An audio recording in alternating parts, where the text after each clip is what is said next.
ঈদ পুনর্মিলনীর অনুষ্ঠান, মায়ের হাতের কোন স্পেশাল আইটেমটা সবাই খেতে চাই জিজ্ঞেস করতেই ভাই আর আরিশা বলল কাচ্চি বিরিয়ানি। সবাই এক কথা হুঁ করে উঠলাম। অবশ্যই খাসির কাচ্চি হয়ে যাক আজকে। আসলে কাচ্চি খেতে পছন্দ করেন না এমন মানুষ খুব কমই পাওয়া যাবে। তবে যারা কাচ্চি রান্নার কথা শুনলেই ভয়ে আটকে ওঠেন, তাদের জন্যই আমার আজকের এই ভিডিও। আজকে করে দেখাবো কিভাবে খুব বেশি ঝামেলা ছাড়াই কাচ্চি রান্না করলে মাটনটা হবে ঠিক এই রকম সফট, আর চালটাও হবে এমন ঝরঝরে। আর এর টেস্ট সে তো কথাই নেই। কাচ্চি বাহির থেকে কেনাই ভুলে যাবেন আপনি। চলুন রান্নার ফুল প্রসেসটা দেখে নিই। আজকের কাচ্চিটি করতে শুরুতে আমরা খানিকটা বেরেস্তা ভেজে এখানে রেখে দিয়েছি, আর এর তেলটা আমরা পরবর্তীতে মাংস মাখানো ও আলু ভাজতে ব্যবহার করব। বিরিয়ানির স্পেশাল মশলাটি তৈরি করতে এখানে জায়ফল আছে অর্ধেকটি, বড় সাইজ হলে আপনারা 3 ভাগের 1 ভাগ নেবেন। এরপর আছে কাবাব চিনি। গোলমরিচ আর কাবাব চিনি কিন্তু দুটো আলাদা রকমের মশলা। কাবাব চিনিতে এমন লম্বা বোটা থাকবে। আছে সাদা গোলমরিচ, আছে 9 থেকে 10টি লং, সাদা এলাচ আছে 10টি, আছে জয়ত্রী সামান্য একটু, 3টা কালো এলাচ, আর আছে কালো গোলমরিচ। চেষ্টা করবেন সাদা গোলমরিচ এবং কালো গোলমরিচ দুটোই নেওয়ার জন্য। এবং সবশেষে এখানে আছে শাহি জিরা। কাচ্চি বিরিয়ানিতে শাহি জিরাটা স্কিপ করা যাবে না, এটা অবশ্যই লাগবে। এই মশলাগুলোকে আমি গ্রাইন্ডারে গ্রাইন্ড করে দেব, আপনারা চাইলে পাটাও পিষে নিতে পারেন। এবারে আমরা খাসির মাংসটা মাখাবো। আমরা এখানে 2 কেজি পরিমাণ খাসির মাংস নিয়েছি। মাংসগুলোকে আমরা মিডিয়াম সাইজ করে নিয়েছি। আপনারা চাইলে পিসগুলোকে আরেকটু বড় সাইজ করে নিতে পারেন। শুরুতেই ধনে গুঁড়া দিচ্ছি 1 টেবিল চামচ পরিমাণ, দিচ্ছি আধা চা চামচ পরিমাণ কাশ্মীরি রেড চিলি পাউডার। এটা দেবার ফলে মাংসে দারুণ একটা কালার চলে আসবে, আপনাকে আর বাড়তি কালার অ্যাড করতে হবে না। দিচ্ছি 8 থেকে 10টা কালো গোলমরিচ। কাবাব চিনি দিচ্ছি আধা চা চামচ পরিমাণ। কাচ্চির আসল ফ্লেভারটা চাইলে কাবাব চিনি আপনাকে কিন্তু দিতেই হবে। এবারে দিচ্ছি মেজারিং কাপের 1 টেবিল চামচ পরিমাণ আদা বাটা, 1 টেবিল চামচ পরিমাণ রসুন বাটা। এখন কাচ্চির যে স্পেশাল মশলাটা আগে গ্রাইন্ড করে আমি নিয়েছিলাম, তার থেকে 70% এখানে আমি ব্যবহার করব। বাকি 30% মশলা আমি পরে ব্যবহার করব। দিচ্ছি 1.5 টেবিল চামচ পরিমাণ লবণ। ভিউয়ার্স, এই জায়গাটা একটু ভালো করে লক্ষ্য করুন। আমি কিন্তু তেল দই ছাড়াই মশলাটা আগে মাখাচ্ছি। এর একটা কারণ আছে, এতে করে কি হবে, মশলার যে ফ্লেভারটা এটা মাংসের ভেতরে ঢুকে যাবে। প্রথমেই যদি তেল দই দিয়ে দিই তাহলে কি হবে, মশলাটা আলগা হয়ে যাবে, এটা মাংসের মধ্যে অতটা মাখবে না। এখন আমি প্রথমে যে শাহী বেরেস্তাটা ভেজে রেখেছিলাম সেখান থেকে 2 কেজি গোশতের জন্য আমি 2 মুঠো বেরেস্তা এখন দেব। এবারে বেরেস্তা যে তেলে ভেজেছিলাম সেখান থেকে 1 কাপ পরিমাণ তেল ব্যবহার করছি। বেরেস্তা ভাজা তেল ব্যবহারের একটা কারণ আছে, এতে দারুণ একটা ফ্লেভার থাকে, যেটা কিনা পোলাও, রোস্ট ও মাংস রান্নায় একটা বাড়তি সুঘ্রাণ আনে। তাই আপনারা অবশ্যই বেরেস্তার তেলটা এখানে ব্যবহার করবেন। এখন এতে দিয়ে দিচ্ছি আমি 1 টেবিল চামচ পরিমাণ ঘি। ঘিটা দিলে কাচ্চির ফ্লেভারটা খুব ভালো আসবে। তেল ব্যবহার করতে পারেন, তবে তেলের পাশাপাশি একটু ঘিও দিতে হবে। খাসিতে যেহেতু চর্বির পরিমাণটা একটু বেশিই থাকে, তাই তেল আমার 1 কাপের বেশি আর লাগবে না, আর এইটুকু ঘিতেই হয়ে যাবে। আপনারা চাইলে তেলের পরিবর্তে এখানে পুরোটা ঘিও নিতে পারেন, তবে তাহলে খাবারটা একটু বেশি রিচ হয়ে যায় এবং এটা কোলেস্টেরলের পেশেন্ট, হাই প্রেশারের পেশেন্ট, ডায়াবেটিকের পেশেন্টের জন্য স্বাস্থ্যের ঝুঁকি নিয়ে আসতে পারে। ভিউয়ার্স, লক্ষ্য করছেন আমরা কিন্তু গোশতে একদম ফুড কালার ব্যবহার করিনি, কিন্তু অলরেডি গোশতের কালারটা লাল রঙের চলে এসছে। এবারে এতে যোগ করব হালকা ফেটে রাখা 1 কাপ পরিমাণ দই। এই টক দইটা আমাদের বাসায় তৈরি। ডেসক্রিপশন বক্সে আমি এর লিংক দিয়ে দেব, আপনারা চাইলে সেখান থেকে টক দইয়ের রেসিপিটা দেখে নিতে পারেন। এখন এতে দিচ্ছি চা চামচের 1 চামচ পরিমাণ চিনি। এটা মিষ্টির জন্য নয়, এটা স্বাদের ব্যালেন্স আনার জন্য দিচ্ছি। আপনারা চাইলে এটা স্কিপ করে যেতে পারেন। মশলা মাখানোটা আপনারা একটু সময় নিয়ে নিয়ে করবেন, এতে করে মাংসের টেস্টটা খুব ভালো আসবে। এবারে দিচ্ছি 1 মুঠো পরিমাণ কিশমিশ। আলু বোখরা দিচ্ছি 8 থেকে 10টা। আর দেব 15টা কাঁচামরিচ। কাঁচামরিচগুলো চিড়ে দেব না, আস্ত কাঁচামরিচ ব্যবহার করব। আলতো করে মাংসের মধ্যে সব কিছু মাখিয়ে এবার আমি এটাকে 2 ঘন্টার জন্য ম্যারিনেট করতে রেখে দেব। আপনারা চাইলে ইনস্ট্যান্টও এই মাংসটা কাচ্চি রান্নায় ব্যবহার করতে পারেন, তবে সেক্ষেত্রে গোশতটা এমন জুসি নাও হতে পারে। আপনাকে গোশতটা নরম করার জন্য তখন খোসাসহ পেঁপে বাটা 1 টেবিল চামচ পরিমাণ ব্যবহার করতে হতে পারে। ভিউয়ার্স, কাচ্চিটি রান্না করতে আমরা 1 কেজি পরিমাণ এখানে বাসমতি চাল নিয়েছি। এটাকে কুসুম গরম পানিতে আধা ঘন্টা ভিজিয়ে রাখবো। এখন আপনারা পোলা চাল ব্যবহার করলে চালটা ভিজিয়ে রাখার প্রয়োজন নেই। ভিউয়ার্স, এদিকে আমার চালগুলো ভিজতে থাকুক আর আমি এই ফাঁকে একটা কাজকে এগিয়ে রাখবো। শুরুতেই দিচ্ছি 3 টেবিল চামচ পরিমাণ গুঁড়ো দুধ আর ঘি দিয়ে তৈরি মাওয়ার বিকল্প একটা মিক্সচার। আপনাদের কাছে মাওয়া থাকলে সেটাই ব্যবহার করবেন।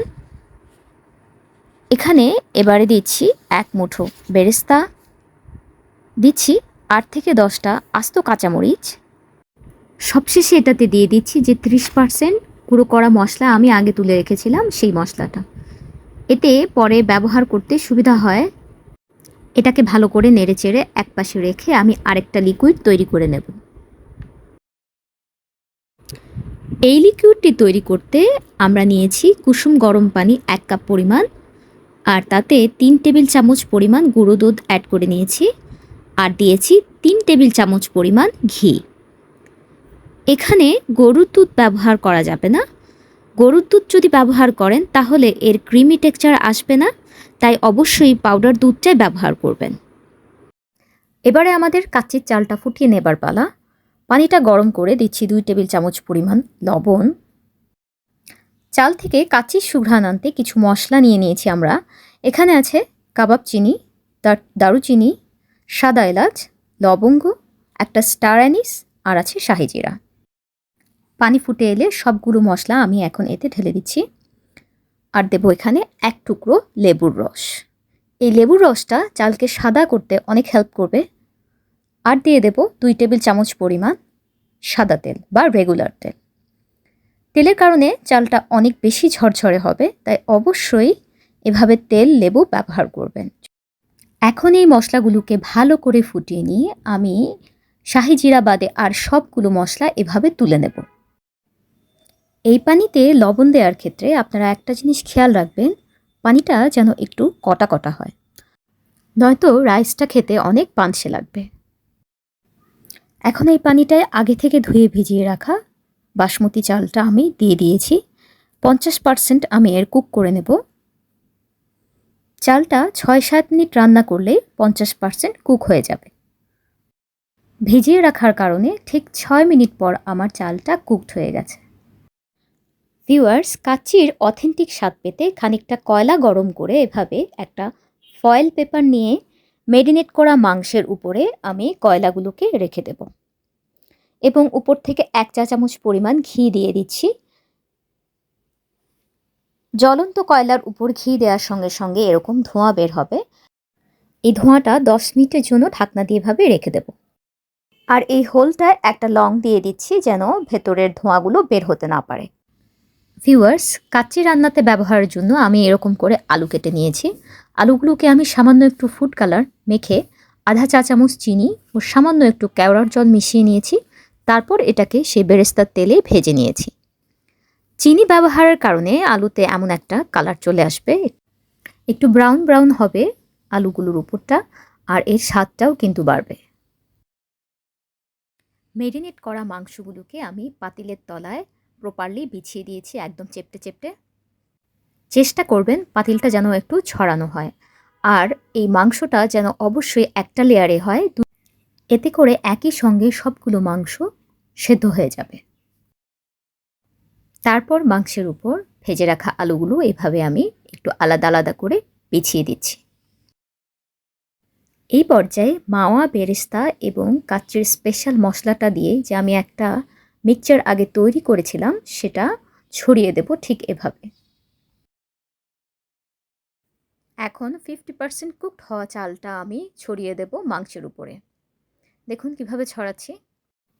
এভাবে অসুবিধা মনে হলে আপনারা চাইলে পানিটা আগেও ঝরিয়ে নিতে পারেন। তবে চেষ্টা করবেন চালটা একটু গরম থাকতেই এভাবে একদম সমানভাবে ছড়িয়ে দিতে। অর্ধেকটা চাল দেওয়া শেষে আমি এতে 1 মুঠো পরিমাণ পেঁয়াজ বেরেস্তা এভাবে ছড়িয়ে দিচ্ছি। তারপর বাকি সবটা চাল এর উপরে ঢেলে আবার ইভেনলি এটাকে একদম ছড়িয়ে দেব। ভিউয়ার্স, আপনাদের কি মনে আছে ঘি, দুধ, পানি দিয়ে আমরা একটি তরল তৈরি করে রেখেছিলাম? এবারে এটার সবটা আমরা এখানে ব্যবহার করব। চামচের সাহায্যে এভাবে ছড়িয়ে সবটা তরল আমি চালটার উপর দিয়ে দেব।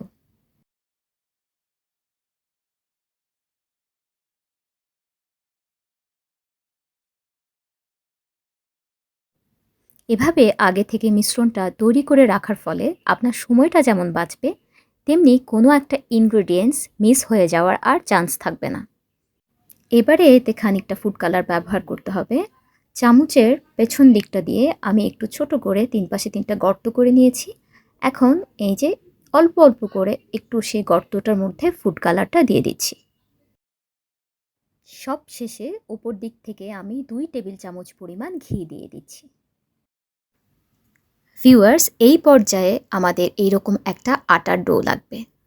রেগুলার আমরা যে আটা বানাই ঠিক খামিরটা সেই রকম পরিমাণ সফট হবে। এই আটাটা নিয়ে আমি ঢাকনাটার চারপাশে এভাবে লাগিয়ে নিয়েছি। এখন এই ঢাকনাটা আমার পাতিলের গায়ে বসিয়ে একটা প্রেস করে দেব, যেন কোনোভাবেই ভেতরের বাতাস বাইরে লিক না করে। ঢাকনার গায়ে যে হোলটি ছিল সেটাও আমি এরকম একটা লংয়ের সাহায্যে বন্ধ করে দিলাম, কোনোভাবেই যেন ভেতর থেকে বাতাস লিক না করতে পারে। এবারে আমার হাঁড়িটা দমে দেবার পালা। আমি এখানে একটা হ্যাভি বটম প্যান ইউজ করছি, মানে পাতিলের তলাটার পুরুত্বটা অনেক বেশি এই পাতিলের, তাই আমি এখন সরাসরি হাই হিটে এটাকে বসিয়ে দেব। আপনাদের যদি মনে হয় আপনাদের পাতিলের তলার পুরুত্বটা অনেক কম, তাহলে আপনারা এটাকে তাওয়ায় বসিয়ে দমে দিতে পারেন, তবে সেক্ষেত্রে সময়টা আরও বেশি লাগবে। ভিউয়ার্স, এবারে খুব গুরুত্বপূর্ণ একটা টিপস বলে দিচ্ছি আপনাদের। চুলার হিটটা কেমন থাকবে? প্রথম 10 মিনিট চুলার হিট থাকবে হাই হিটে এবং এটা 10 মিনিট কুক করবেন। তারপরের 15 মিনিট লো মিডিয়াম হিটে এটাকে কুক করে নেবেন এবং শেষের 35 মিনিট একেবারেই লো হিটে কুক করতে হবে। ঠিক এই রেশিওতে কুক করে নেওয়ার পর আমি কাচ্চিটাকে চুলার ফ্লেমটা অফ করে আরও 20 মিনিট দমে দিয়ে নিয়েছি। তবে এই সময়ের মধ্যে যদি আপনাদের মাংসটা প্রপারলি সিদ্ধ না হয় অথবা চালগুলো প্রপারলি সিদ্ধ না হয়, তাহলে আপনারা দমে দিয়ে এটাকে আরও খানিকক্ষণ কুক করে নেবেন, জাস্ট ঢাকনাটা আবার প্রেস করে দিয়ে। তো ভিউয়ার্স, জাস্ট 1 ঘন্টা 20 মিনিট পর আমি এখন দেখে নেব আমার সব কিছু প্রপারলি সিদ্ধ হয়েছে কিনা। ঢাকনাটা খুলতেই দারুণ একটা গন্ধ নাকে চলে আসলো, একদম বিয়েবাড়ির কাচ্চি বিরিয়ানি। দেখুন, আমি একটু দেখিয়ে দিচ্ছি আমার চালটা কি পরিমাণ ঝরঝরে হয়েছে। কাচ্চি বিরিয়ানি কিন্তু পরিবেশনের সময় চালটা এবং মাংসটা একটু সেট করে নিতে হয়, ঝোলের অংশ থেকে এবং রাইসের অংশ থেকে বেড়ে তারপর সার্ভ করতে হয়, এবং এখানে 2-1টা আলু দিয়ে পরিবেশন করবেন। ভিউয়ার্স, মায়ের রান্নাঘরে আমি চ্যানেলটি যারা এখনও সাবস্ক্রাইব করেননি তারা সাবস্ক্রাইব করে আমাদের পাশেই থাকুন। আমি চেষ্টা করব এই চ্যানেলের মাধ্যমে আমার মায়ের সব ইউনিক রেসিপিগুলো আপনাদের সঙ্গে শেয়ার করতে এবং সম্পূর্ণ নিখুঁতভাবে তুলে ধরার জন্য। আর কম ঝামেলায় এমন বিয়ে বাড়ির অথেন্টিক কাচ্চির স্বাদ পেতে বন্ধুদের সঙ্গে ভিডিওটি শেয়ার করতে পারেন। ভিউয়ার্স, আপনাদেরকে কিছুটা পরিবেশন করে দেখিয়ে দিচ্ছি। থাম্বনেলে আমি বলেছিলাম যে এভাবে যদি কাচ্চি করে খান তো বিয়ে বাড়ির কাচ্চি স্বাদকে হার মানাবে, এবং বাইরে থেকে কাচ্চি কেনা ছেড়েই দেবেন। বাইরের খাবারগুলি যদিও আমাদের কাছে সুস্বাদু লাগে, কিন্তু তাতে আমাদের অনেকটা স্বাস্থ্য ঝুঁকি থাকে, তাই চেষ্টা করবেন বাড়িতে এভাবে মজাদার বিয়ে বাড়ির মতো করে সুস্বাদু স্বাদে কাচ্চি করে সবাইকে চমকে দিতে। এবারে এখান থেকে খানিকটা খেয়ে আপনাদের জানাচ্ছি কেমন হয়েছে আমাদের আজকের রান্নাটা। আলুটা একদম গলে গেছে, দেখতেই পাচ্ছেন মোমের মতো দেখাচ্ছে। এবারে এর থেকে খানিকটা মাংস ছেড়ে দেখিয়ে দিচ্ছি, দেখুন ঠিক কতটা জুসি হয়েছে এটা। আপনারা ম্যারিনেশনটা অবশ্যই করবেন। খাসির মাংসের ক্ষেত্রে 2 ঘন্টায় ম্যারিনেশন হয়ে যাবে, আর গরুর মাংসের ক্ষেত্রে অন্তত ঘন্টা 3 ম্যারিনেশন করে রাখবেন, তাহলেই এরকম জুসি মাংস পাবেন। কাচ্চিটার এত সুন্দর একটা সুঘ্রাণ এসছে, মনে হচ্ছে যে এটাই একটা আস্ত বিয়েবাড়ি। আমি একটা লোকমা একটু চেখে দেখছি।